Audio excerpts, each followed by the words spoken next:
Hi friends, good evening. As per our schedule, today we are going to start the pros first point first, an astrologer's day. In our previous sessions, we talked about R.K. Narayan, his writing, as well as icebreakers. Today we are going to start the actual story, an astrologer's day. So friends, let's enjoy an astrologer's day by R.K. Narayan. Friends, I will read out the paragraph and I will try to explain in English as well as in Marathi. Mostly I will try to use English as it is our target language that we want to study. Okay friends, let us see. Punctually at midday, he opened his bag and spread out his professional equipments, which consisted of a dozen quericels, a square piece of a cloth with obscure mystic charts on it, a notebook, and a bundle of the Palmyra writing. Let us see what exactly the R.K. Narayan is saying. Punctually at midday, he opened his bag. अगदी त्याच्या नियमित वेळेनुसार तो astrologers येतोय. He opens his bag and spread out his professional equipment म्हटलं. Deliberately R.K. Narayan has used the word professional equipment. त्याच्या कामासाठी लागणारं साहित्य. Which consisted of. फ्रेज आहे consist of. Consist of चा अर्थ होतो चा समावेश असणे. त्याच्या साहित्यामध्ये कशा कशाचा समावेश होतो? 2 mark question may be asked. Which is the professional equipment of astrologers? ॲस्ट्रॉलॉजरची प्रोफेशनल इक्विपमेंट कोणकोणते आहेत? त्याच्यामध्ये कशाचा समावेश होतो? तर ते बघा, dozen of the cowrie shells. Cowrie shells आपल्या ग्लॉसरीमध्ये डिफिकल्ट वर्ड्सच मिनिंग दिलेला आहे. क्वेरी सेल्स मीन्स अ सी ॲनिमल्स. सोप्या शब्दामध्ये शंख, शिपले, कवड्या अशा पद्धतीचं साहित्य. शंख, शिपले किंवा कवड्या वगैरे अशा पद्धतीचे ते ही लोक वापरतात ते साहित्य क्वेरी सेल्स. त्यानंतर a square piece of the cloth with obscure mystic charts on it. एक चौकोनी कापडा, त्याच्यावरती बरोबर असे चौकोनी चार्ट्स वेगवेगळ्या रंगाचे. तुम्ही पाहिलं असेल ते राशीचक्र वगैरे अमुक तमुक, त्याच्यावरती असे चौकोनी चार्ट लिहिलेले असतात. त्याचे कुंडली वगैरे पाहण्यासाठी जे चार्ट असतात तशा पद्धतीचे चार्ट. मुद्दामहून रायटरने मिस्टिक चार्ट्स म्हटलं. मिस्टिक याचा शब्दशः अर्थ होतो गूढ, की ज्याचं आपल्याला गूढ माहीत नाही, ज्याचा अर्थ सामान्य आपल्या माणसाला काही कळत नाही आहे, की त्याच्यातून आपल्याला काहीच लक्षात येत नाही. म्हणून writer deliberately has use word mistake charts on it. as well as notebook is also there and the bundle of the Palmyra writings. Bundle of Palmyra writings means a kind of the palm writing. हस्तरेखावरच्या बाकीचे काही लेखनाचा नमुने. All these things that he has. With the help of these professional equipments, he is quite expert in his profession of astrology. His forehead was resplendent with the sacred ash and the vermilion. त्याचा जर image जर पाहिजे म्हटलं तर पुढच्या पेजवरती त्याची image बघा दिलेली आहे. त्याचा जो फोरहेड म्हणजे कपाळ, कशा पद्धतीने कपाळ आहे नाही त्याचा बघा. His forehead was resplendent means bright, dazzling and impressive. त्याच्या प्रोफेसिंगसाठी असणारं ते इम्प्रेसिव्ह त्याचं कपाळ. काय केलं त्याने कपाळावरती? विथ अ सॅक्रिड ॲश, जुनं काही राख, आणि वर्मिलॉन कुंकवाचा आणि राखेचा पट्टा त्याच्या कपाळावरती आहे. And his eyes sparkled with a sharp abnormal gleam which was really an outcome of the continual searching look for the customers, but which his simple clients took to be a prophetic light and felt comfortable. त्याचं वर्णन केले R के नारायण याने. R K Narayan describes him as his forehead was a resplendent with a sacred ash as well as a vermilion. कपाळावरती कुंकू आणि त्या राखीचा पट्टा आहे. त्याचबरोबर त्याचे जे तेजस्वी डोळे, त्याच्या तेजस्वी डोळ्याला ते तेज कशामुळे आलंय म्हणतात आर के नारायण म्हणतात की sparkle with a sharp abnormal gleam. डोळ्यामध्ये त्याच्या चकाकी आहे which was really an outcome of a continual searching for the customers. जे सतत त्याचे जे चेहरे जे आहे सॉरी डोळे जे आहेत ते सततचे ज्या कस्टमरच्या क्लायंटच्या शोधामध्ये असल्यामुळं जणू काही त्या डोळ्याला एक विशिष्ट असे नजर एक तेज प्राप्त झालंय का. But which his simple client took to be a prophetic light and felt comfortable. मात्र त्याच्या क्लायंटला मात्र त्याच्या चेहऱ्यावरती पाहिल्यानंतर त्याच्याकडे पाहिल्यानंतर his client felt quite comfortable. The power of his eyes was considerably enhanced by their position, placed as they were between the painted forehead and dark whiskers which streamed down his cheeks. त्याचे जे डोळे आहेत the position of his eyes is enhanced. Why it is enhanced? Because of their place as they were between the painted forehead.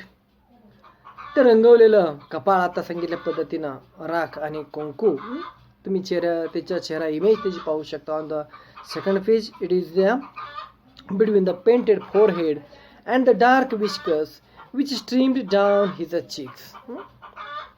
Even a half-wit's eyes would sparkle in such a setting. हाफ-विट माणसाचा त्या पद्धतीनं त्या चेहऱ्यावरती तेज असावं, छकाकी असावं किंवा त्याचा कॉन्फिडन्स त्या चेहऱ्यावरती दिसावा. In the same way his face is quite impressive for his client and he is impressing his customers. To crown the effect, आणखी तो इफेक्ट किंवा इम्प्रेशन आणखी छान दिसण्यासाठी किंवा आणखी इम्प्रेसिव्ह होण्यासाठी तो काय करतोय बघा. शब्दशः अर्थ टू क्राउन म्हणजे शिरपेच घालणे किंवा ह्याच्या प्रयत्नांचा तो शिरपेच काय आहे बघा. To crown the effect he wound a saffron colour turban around his head. त्यातच भर म्हणून की काय सॅफ्रॉन कलरचं टर्बॉन केसरी फेटा तो आपल्या डोक्याला बांधतो बघा.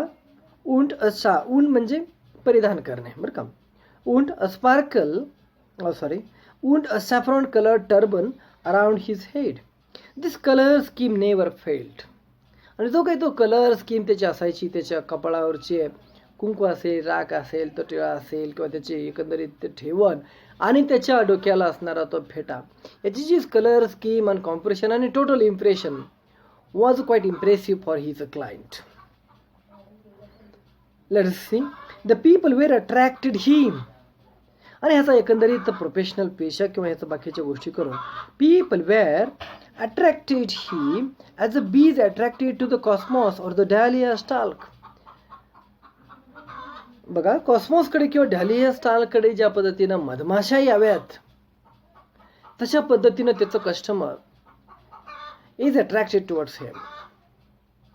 He sat under the bug of the spreading tamarind tree which flanked a path running through the town hall park.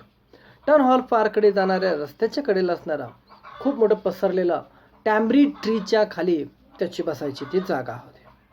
It was a remarkable place in many ways. This place has a very distinctive feature. Why it is a quite a remarkable place?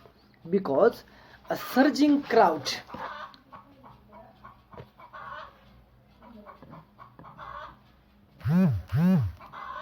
Yes, please friend, just a minute.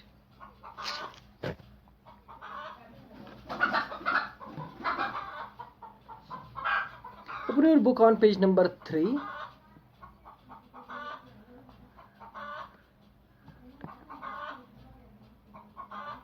Yes. You can open your book as well as you can see this soft copy also. A crowd, a surge, A surging crowd was always moving up and down this narrow road from the morning till night.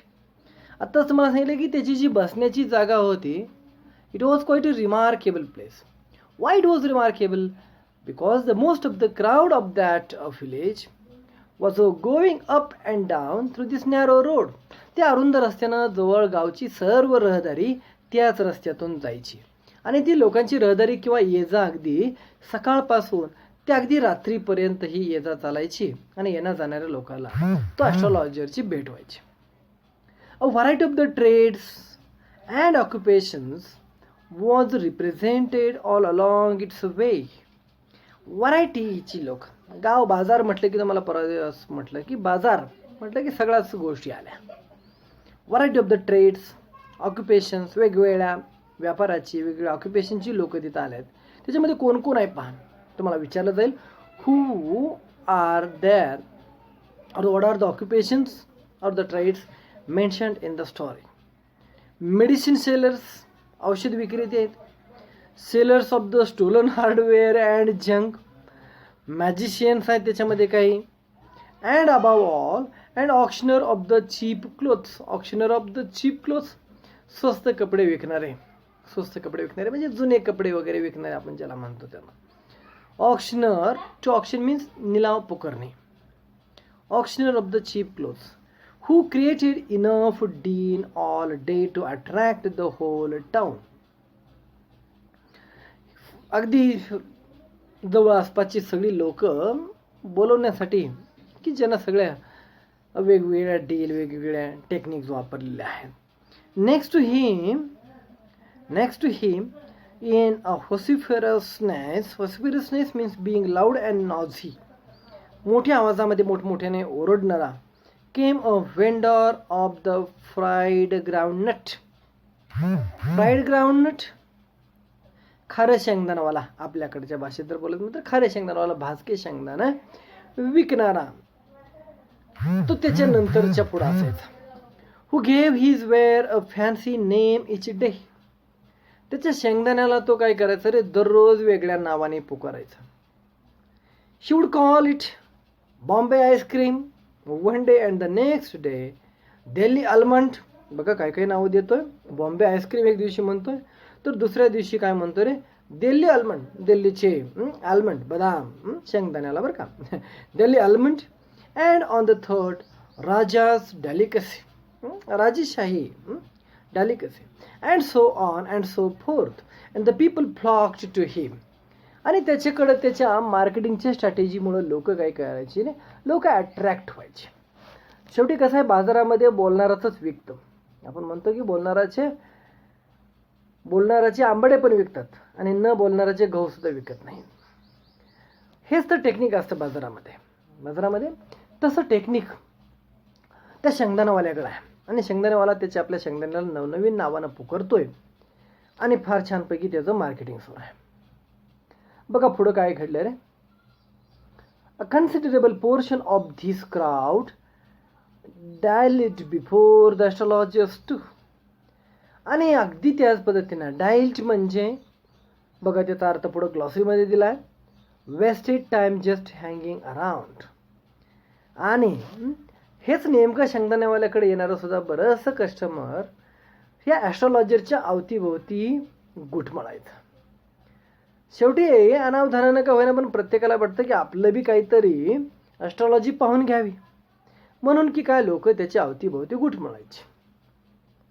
The astrologers transacted his business by the light of the flare which crackled and smoked up above the groundnut heap nearby. अगदी त्याच्या शेंगदाण्यावाल्यापेक्षाही हीच impressive technique he would use. बघा पुढे. half the enchantment of the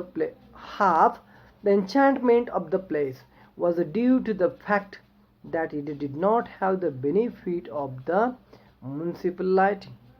त्या municipal लाइटिंगचं म्हणावं तेवढं त्याला फायदा काय व्हायचा नाही आहे. The place was lit up by the shop lights. वेगळ्या दुकानदारांनी आपापली लाईट थोडीशी लावलेली असायची. आता बघा सायंकाळचं इव्हिनिंगचं वर्णन स्टोरीमध्ये आहे.